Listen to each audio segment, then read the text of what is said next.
Mga master, sa post po ng Department of Education, nandito po yung listahan ng mga PLIs na mag-o-offer ng up to 4 months na moratorium simula po January hanggang April 2025.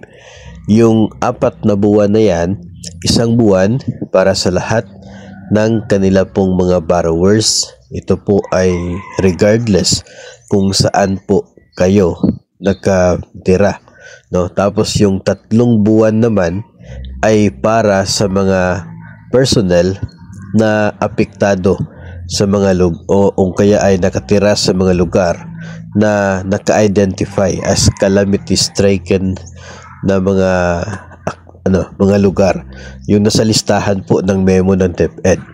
So nangunguna po dyan ang mismong pautang ng DepEd na DepEd Provident Fund. Yung loan po nila, Provident Loan, automatic po kasali dyan, no? 1 month para sa lahat, 3 months para sa apektado sa bagyo. Tapos First Consolidated Bank, Manila Teachers Mutual Aid System, kabilang din sa mga magbibigay ng pareho po na moratorium na siya pong katulad doon sa na-request ng Department of Education. Nasa listahan din ang Philippine Public School Teachers Association at Rural Bank of Malolos. So ang 5 na ito ay binigyan po ng approval nila yung request ng Department of Education. 1 buwan para sa lahat ng kanila pong borrowers, 3 buwan para sa apektado sa bagyo sa identified areas.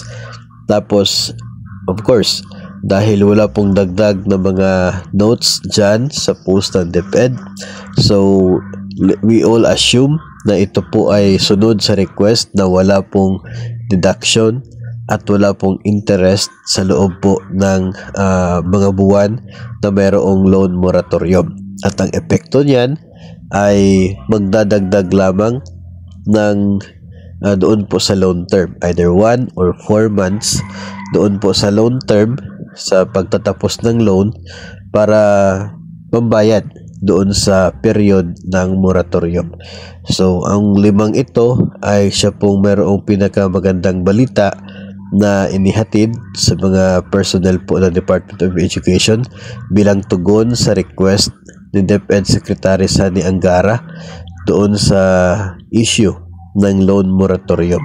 So kung ang inyo pong bangko ay kaya ay yung inutangan po ninyo hindi po kasali dito sa 5 ito, so wag po kayo may-expect ng up to 4 months na moratorium na walang interest at wala pong deduction. Sa next episodes, pag-usapan po natin doon sa other episodes yung iba pa po na mga bangko na mayroon pong kung ano lamang po noon yung kanila pong inagree doon po sa na-request ng Department of Education na loan moratorium.